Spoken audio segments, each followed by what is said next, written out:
Hi all, dal പരിപ്പ് വെച്ച് ഒരു കിടിലൻ സാമ്പാർ വെച്ച് നോക്കിയാലോ? പോകാം വീഡിയോയിലേക്ക്. ആദ്യം തന്നെ കഴുകി വൃത്തിയാക്കിയ മസൂർ ദാൽ പരിപ്പ് ഒരു കുക്കറിനകത്തൊന്ന് വേവിക്കാൻ വേണ്ടി വെച്ച് കൊടുക്കുക. അതിനുശേഷം വെജിറ്റബിൾസ്, ഇവിടെ ഉള്ള വെജിറ്റബിൾസ് മാത്രമേ ഞാൻ എടുത്തിട്ടുള്ളൂ. വെള്ളരിക്ക, കത്തിരിക്ക, അമരയ്ക്ക, തക്കാളി, ഉള്ളി, പച്ചമുളക്, കുറച്ച് വെളുത്തുള്ളിയും കൂടെ എടുത്തിട്ടുണ്ട്, കുറച്ച് പടവലങ്ങയും. ഇത്രയുമാണ് എൻ്റെ ഫ്രിഡ്ജിലുണ്ടായിരുന്നത്. അത് വെച്ചാണ് ഞാൻ സാമ്പാർ ഉണ്ടാക്കുന്നത്. ഇവിടെ ദാൽ പരിപ്പ് നന്നായിട്ട് വെന്ത് വന്നിട്ടുണ്ട്. അപ്പോൾ അതിൻ്റെ കൂട്ടത്തിൽ വെജിറ്റബിൾസ് എല്ലാം ഇട്ട് കൊടുത്ത് കുറച്ച് പുളിയും കൂടെ ചേർത്ത് നന്നായിട്ട് വേവിക്കുക.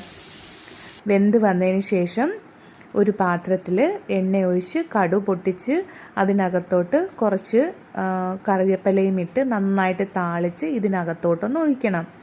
അതിനുശേഷമാണ് ഞാൻ പൊടി ഐറ്റംസ് എല്ലാം ചേർക്കുന്നത്. അതായത് മല്ലിപ്പൊടി, കുറച്ച് മുളക് പൊടി, ഉലുവാപ്പൊടി, മഞ്ഞൾപ്പൊടി, പിന്നെ സാമ്പാർ പൊടിയും കൂടെ ചേർത്ത് കൊടുക്കുന്നുണ്ട്. ഇതെത്രയും കൂടെ ലാസ്റ്റാണ് ഞാൻ ചേർത്ത് കൊടുക്കുന്നത്. അപ്പോഴാണ് എനിക്ക് കൂടുതൽ ടേസ്റ്റായിട്ട് തോന്നിയിട്ടുള്ളത്. ഇത്രയും ഇട്ട് വീണ്ടും നന്നായിട്ടൊന്ന് ഇളക്കിയെടുക്കുക.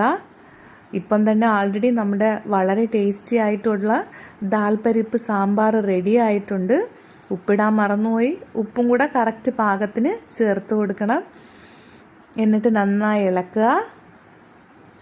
ലാസ്റ്റ് അവസാനത്തെ സ്റ്റെപ്പായിട്ട് നല്ല കായപ്പൊടിയും കൂടെ ചേർത്ത് കൊടുക്കുക. അപ്പോൾ നമ്മുടെ വളരെ ടേസ്റ്റി ആയിട്ടുള്ള മസൂർ ദാൽ പരിപ്പ് സാമ്പാർ റെഡി ആയിട്ടുണ്ട്. നിങ്ങൾ ഈ ദാൽ വെച്ച് സാമ്പാർ വെച്ച് നോക്കിയിട്ടുണ്ടെങ്കിൽ പിന്നെ ഒരിക്കലും മറ്റേ പരിപ്പ് വെച്ച് വെക്കില്ല. Okay, thank you, by.